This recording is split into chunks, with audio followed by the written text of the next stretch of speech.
एक गांव में सरकारी हैंडपंप के पास कुछ विचित्र घटनाएं होने लगी। सभी लोग उन घटनाओं से अचंभित थे। अरे दीदी, क्या तुमने कल हैंडपंप को अपने आप ही चलते सुना था? रात में 1 बजे भला कौन पानी भरने आया होगा? हमें तो बहुत डर लगने लगा था। हाँ सपना, हमने सुना था। हमारे पिंकी के पापा तो कह रहे थे कि मैं जाकर देखता हूँ। मैंने उन्हें जाने से मना कर दिया। कौन जाने क्या बला थी। फिर अगली रात 1 बजते ही वह हैंडपंप अपने आप चलने लगा। सभी गांव वाले सुन रहे थे लेकिन किसी की हिम्मत नहीं हुई कि जाकर देखें। फिर सुबह होने पर अरे दीदी, चलो हैंडपंप पर पानी भरने चलते हैं। मुझे तो अकेले जाते हुए भी डर लगता है। फिर वे दोनों हैंडपंप पर जाती है। वहां पहुंचकर उनकी आंख फटी की फटी रह जाती है। वहां किसी के पैर का निशान होता है जो किसी आम आदमी के पैर का दोगुना होता है। ये देखो सपना, मैं तो पहले ही कह रही थी कि कुछ ना कुछ गड़बड़ तो जरूर है। तभी वहां रिंकी आ जाती है। अरे क्या हुआ दीदी, आप दोनों इतनी परेशान क्यों हो? ये देखो बहन, इतना बड़ा पैर लगता है कोई शैतान इस हैंडपंप पर आया था। अरे दीदी, कोई प्रैंक कर रहा होगा। हमारे शहर में तो ऐसा बहुत होता है। अरे बेटी, तुम शहर से आई हो, तुम यह सब नहीं समझोगे। फिर रात होने पर हैंडपंप खुद से चलने लगता है। मम्मी, मैं जा रही हूँ इस हैंडपंप के पास। मैं अभी सबक सिखाती हूँ इस नमूने को। फिर जैसे ही रिंकी वहां पहुंचती है वह दंग रह जाती है। वहां एक भयानक चुड़ैल होती है जो हैंडपंप चला रही होती है। रिंकी के पसीने छूट जाते हैं। आ गई, बहुत इंतजार कराया तुम गांव वालों ने। 2 दिन से कोई खोपड़ी खाने को नहीं मिली। मेरा तो सर दर्द करने लगा। ये हैंडपंप चला चला के कितने दिनों बाद एक शिकार मिला है। रिंकी हाथ जोड़कर अपने घुटनों पर बैठ जाती है। चुड़ैल जी, आई एम सो सॉरी। मुझे लगा कि कोई गांव वालों के साथ प्रैंक कर रहा है। मुझे माफ कर दो, मैं तो पास के शहर में पढ़ती हूँ। इस गांव में तो मैं घूमने के लिए आई थी। वह चुड़ैल उसकी विनती नहीं सुनती और उसे बड़ी बेरहमी से मारकर खा जाती है। फिर अगली सुबह अरे मीना बहन, देखो आज तो यहाँ खून भी पड़ा है। कोई अनहोनी तो नहीं हो गई? तभी रिंकी की माँ वहां आ जाती है। अरे कल रात से मेरी रिंकी घर नहीं आई। बहस हैंडपंप पर आई थी। हाय, ये खून किसका पड़ा है? कहीं ये रिंकी का तो नहीं?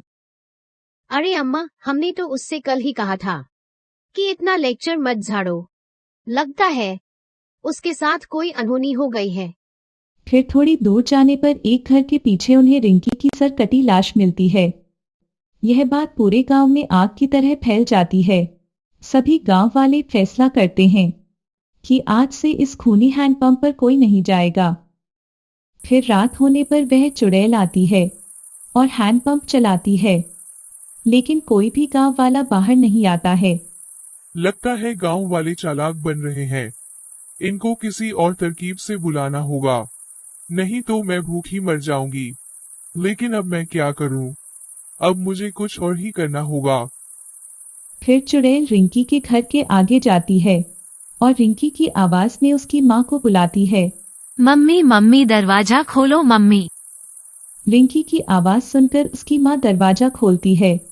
वह बाहर चुड़ैल को देखकर बुरी तरह से कांपने लगती है। रिंकी, ये तुझे क्या हो गया है? मैं कोई रिंकी पिंकी नहीं। तेरी रिंकी तो कब की हजम भी हो गई होगी। अब तेरी बारी है मूर्ख औरत। फिर चुड़ैल उसको भी मार डालती है।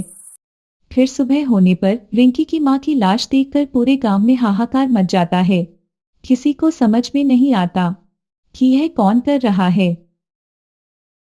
सुना है जी, उस शहर वाली माँ बेटी की किसी ने हत्या कर दी है। मुझे तो डर लग रहा है। ये काम तो मुझे किसी भूत प्रेत का लगता है। आप घर से बाहर मत जाना। तुम्हें कुछ हो गया तो मेरा क्या होगा?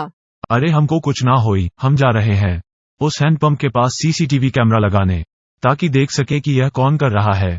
फिर वह गांव की कई दीवारों पर सीसीटीवी कैमरे लगा देता है। रात होने पर वह चुड़ैल वापस आती है। वह थोड़ी देर हैंडपंप चलाती है पर कोई नहीं आता। वह गांव में रिंकी और उसकी माँ की आवाज निकालकर लोगों को बुलाती है, लेकिन कोई भी गांव वाला नहीं आता है। लगता है गांव वाले बहुत होशियार हो गए हैं। मुझे कुछ करना पड़ेगा। मुझे कुछ तरकीब सोचनी होगी। अगर मैं 2 दिन भूखी रही तो मर जाऊंगी। गांव वाले हैंडपंप से पानी नहीं भर रहे, पर कुएं से तो भर रहे हैं। मैं चलकर कुएं में बैठ जाती हूँ। जैसे ही कोई आएगा मैं उसे अंदर खींच लूंगी। फिर वह कुएं में जाकर छुप जाती है। अरे सुबह सुबह कहाँ जा रहे हो? रात वो शैतानी शक्ति पूरे गांव में घूम रही थी। अरे तुम डरो नहीं हमारी राजकुमारी, हमें कुछ नहीं होगा। मैं जा रहा हूँ सीसीटीवी से रिकॉर्डिंग लेने हो। जब जा ही रहे हो तो बाल्टी में पानी भर लाना कुएं से। फिर सपना का पति बाल्टी लेकर निकल जाता है। अरे पहले रिकॉर्डिंग निकालूं या कुएं पर जाऊंगा? पहले कुएं पर जाता हूँ, नहीं तो वहां भीड़ हो जाएगी। फिर वह कुएं पर जाता है। जैसे ही वह कुएं में बाल्टी डालता है, तभी चुड़ैल अपने खूनी पंजे से उसको अंदर खींच लेती है। वह कुछ बोल भी नहीं पाता और चुड़ैल उसको मारकर खा जाती है। कुछ ही देर में गांव वालों को उसकी लाश कुएं में दिखाई देती है। इस बार और कोहराम मच जाता है। अरे मैंने तो इन्हें पहले ही मना किया था कि सवेरे सवेरे कहीं मत जाना। मैं तो लुट गई, बर्बाद हो गई। हे राम, अब मेरा क्या होगा?